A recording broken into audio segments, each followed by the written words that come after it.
Hallelujah. കർത്താവിൻ്റെ അതിപരിശുദ്ധ നാമം വാഴ്ത്തപ്പെടുമാറാകട്ടെ. ഏവർക്കും വീണ്ടും വരുന്ന കർത്താവായ യേശു ക്രിസ്തുവിൻ്റെ നിസ്തുല്യ നാമത്തിൽ സ്നേഹവന്ദനത്തെ അറിയിക്കുന്നു.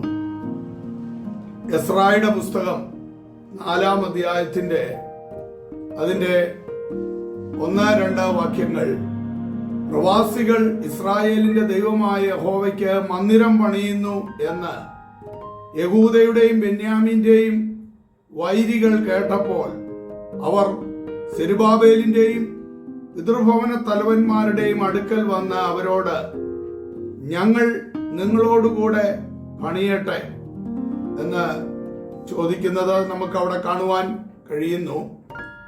എന്നാൽ അതിന് ദൈവത്തിന്റെ ദാസന്മാർ മറുപടി പറഞ്ഞത് അതിന്റെ 3-ാം വാക്യം, അതിന് സെരുബാബേലും യോശുവയും ശേഷം ഇസ്രായേൽ പിതൃഭവന തലവന്മാരും അവരോട്, ഞങ്ങളുടെ ദൈവത്തിന്റെ ആലയം പണിയുന്നതിൽ നിങ്ങൾക്ക് ഞങ്ങളുമായി കാര്യമൊന്നും ഇല്ല എന്ന് പറഞ്ഞപ്പോൾ അടുത്തതിന്റെ 4-ാം വാക്യത്തിൽ, ആകയാൽ ദേശനിവാസികൾ യഹൂദ ജനത്തിന് ധൈര്യക്ഷയം വരുത്തി പണിയാതിരിക്കേണ്ടതിന് അവരെ പേടിപ്പിച്ചു എന്ന് അവിടെ നമുക്ക് കാണുവാൻ കഴിയുകയാണ്.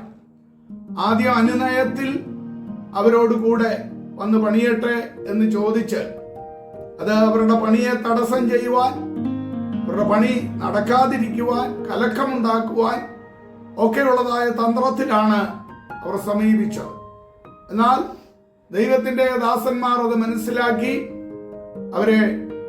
അവരുമായി സഹകരിക്കാതെ വന്നപ്പോൾ അവർ ആ പണിയെ തടസ്സം ചെയ്യുന്നതും പേടിപ്പിക്കുന്നതും ഒക്കെയാണ് നമുക്കിവിടെ കാണുവാനായിട്ട് സാധിക്കുന്നത്. അതേ പ്രിയമുള്ളവരെ, ദൈവിക കാര്യത്തിൽ വളരെ വിശുദ്ധിയും വേർപാടും അനുസരിച്ച് അല്ലെങ്കിൽ വേർപാട് അനുഷ്ഠിക്കുന്ന ജനവുമായി ചേർന്ന് വേണം ദൈവത്തിന്റെ ജനം മുൻപോട്ട് പോകുവാൻ. അതല്ല എങ്കിൽ പിന്നത്തേതിൽ ആപത്താണ് എന്നതാണ് ഈ ഭാഗങ്ങളെല്ലാം നമ്മോട് പറയുന്ന ദൂതുകൾ. ഇവിടെ ഇസ്രായേൽ ജനം മിസ്രയീമിൽ നിന്ന് വലിയൊരു ജാതിയായി അവർ പുറപ്പെട്ടു പോന്നു. എന്നാൽ പിന്നത്തേതിൽ അവർ ജാതികളുമൊക്കെ ആയിട്ട് ഇടകലർന്നതിന്റെ പശ്ചാത്തലത്തിൽ ഒരു വലിയ സമ്മിശ്ര ജാതി ഉടലെടുക്കുവാനായിട്ട് ഇടയായി തീർന്നു. അതാണ് നമുക്കിവിടെ കാണുവാനായിട്ട് കഴിഞ്ഞത്. സംഖ്യാപുസ്തകം 11-ാം അധ്യായത്തിന്റെ 4 മുതലുള്ളതായ ഭാഗങ്ങൾ നാം ചിന്തിക്കുമ്പോൾ ആ സമ്മിശ്ര ജാതികളുടെ ഇടയിൽ വലിയ പിറുപിറുപ്പ് ഉണ്ടാകുന്നുണ്ട്. പിന്നെ അവരുടെ ഇടയിലുള്ള സമ്മിശ്ര ജാതി ദുരാഗ്രഹികളായി ഇസ്രായേൽ മക്കളും വീണ്ടും കരഞ്ഞും കൊണ്ട്, ഞങ്ങൾക്ക് തിന്മാൻ ഇറച്ചിയാർ തരും, ഞങ്ങൾ മിസ്രയീമിൽ വെച്ച് വില കൂടാതെ തിന്നിട്ടുള്ള മത്സ്യം, വെള്ളരിക്ക, മത്തങ്ങ, ഉള്ളി, ചുവന്നുള്ളി, ചിറ്റുള്ളി എന്നിവ ഞങ്ങൾ ഓർക്കുന്നു. ഇപ്പോഴോ ഞങ്ങളുടെ പ്രാണൻ ഒരിഞ്ഞിരിക്കുന്നു, ഈ മന്ന അല്ലാതെ ഒന്നും കാണാനില്ല എന്ന് പറഞ്ഞ് ദൈവത്തിന്റെ ദാസന്മാരോട് പിറുപിറുക്കുന്നതാണ് നമുക്കിവിടെ കാണുവാൻ കഴിയുന്നത്. കാരണം എന്താണ് എന്ന് ചോദിച്ചാൽ, ഈ സമ്മിശ്ര ജാതികളുമായിട്ട് ഇടകലർന്നപ്പോൾ ദൈവം നൽകിയ ശ്രേഷ്ഠകരമായ മന്ന പോലും അവർക്ക് പുച്ഛമായി തീർന്നുപോയ ആ അനുഭവമാണ് നമുക്ക് ഇവിടെ മനസ്സിലാക്കുവാൻ സാധിക്കുന്നത്. അതേ വിശുദ്ധിയും വേർപാടും നഷ്ടപ്പെടുത്തിക്കൊണ്ട് ദൈവജനത്തിന്റെ ആരാധനയെ ഖനിക്കുവാൻ ശത്രു എപ്പോഴും അവൻ പരിശ്രമിക്കും എന്നുള്ളത് നാം ഓർത്തിരിക്കേണ്ടത് ആവശ്യമാണ്. അഥവാ അങ്ങനെയുള്ള നുഴഞ്ഞുകയറ്റക്കാർ അവർ അധികാരത്തിനും സ്ഥാനത്തിനും മാനത്തിനും ലാഭേച്ഛയ്ക്കും ഒക്കെ വേണ്ടി മാത്രമായിരിക്കും അങ്ങനെയുള്ളവർ നുഴഞ്ഞു കയറുന്നത്. ഇവിടെ ആ ഭക്തന്മാർ അത് മനസ്സിലാക്കിക്കൊണ്ട് അവരെ തടയുന്നതാണ് നമുക്ക് മനസ്സിലാക്കുവാൻ കഴിയുന്നത്. അഥവാ അങ്ങനെയുള്ളവർക്ക് അവരുടെ നൈമിഷികമായ സുഖഭോഗങ്ങൾക്ക് വേണ്ടിയായിരിക്കും ഈ നുഴഞ്ഞുകയറ്റക്കാർ എവിടെയും ആത്മികരോടൊത്ത് നടിച്ചുകൊണ്ട് അവർ നുഴഞ്ഞു കയറുവാൻ ശ്രമിക്കുന്നത് എന്ന് നാം ഓർത്തിരിക്കേണ്ടത് ആവശ്യമാണ്. അതുകൊണ്ട് അങ്ങനെയുള്ള നുഴഞ്ഞുകയറ്റക്കാരെ കണ്ടുപിടിച്ച് മനസ്സിലാക്കി ദൈവത്തിന്റെ ജനം അവരിൽ നിന്ന് വേർപെട്ട് വിശുദ്ധി കാത്ത് മുൻപോട്ട് പോയില്ല എങ്കിൽ അത് പിന്നത്തേതിൽ വലിയ അപകടത്തിൽ ചെന്ന് നിബന്ധിക്കുമെന്നുള്ളത് ഇസ്രായേലിന്റെ ചരിത്രം പഠിച്ചാലും തുടർന്നുള്ള ചരിത്രം പഠിച്ചാലും നമുക്ക് കാണുവാനായിട്ട് കഴിയുന്ന യാഥാർത്ഥ്യങ്ങളാണ്. പുതിയ നിയമത്തിലേക്കുമൊക്കെ നമ്മൾ കടന്നു വരുമ്പോൾ കർത്താവ് അഥവാ ആ അപ്പോസ്തലന്മാരുടെ ഉപദേശത്തിൽ അല്ലെങ്കിൽ ക്രിസ്തുവാകുന്ന മൂലക്കല്ലിൽ അടിസ്ഥാനമിട്ട് പണിതുകൊണ്ട് പോകുന്ന പണിയാണല്ലോ നമുക്ക് കാണുവാനായിട്ട് കഴിയുന്നത്.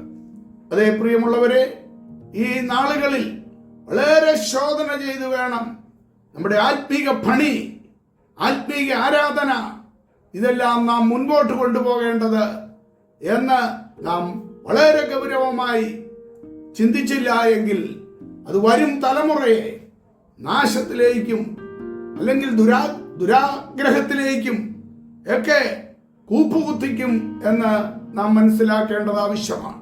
വേർപാട് നഷ്ടപ്പെടുത്തി, ശുദ്ധി നഷ്ടപ്പെടുത്തി വലിയ അപകടത്തിലേക്ക് അത് കൊണ്ടുപോകും എന്ന് മനസ്സിലാക്കിക്കൊണ്ട് നമ്മുടെ ആത്മീക പണി എങ്ങനെയെന്ന് നാം ശോധന ചെയ്തുകൊണ്ട് മുൻപോട്ട് പോകുവാൻ നമുക്ക് ഇടയായി തീരട്ടെ. ദൈവ കരങ്ങളിൽ ഫലമേൽപ്പിക്കാമല്ലോ.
കൈക്കു മേടിച്ചു നാട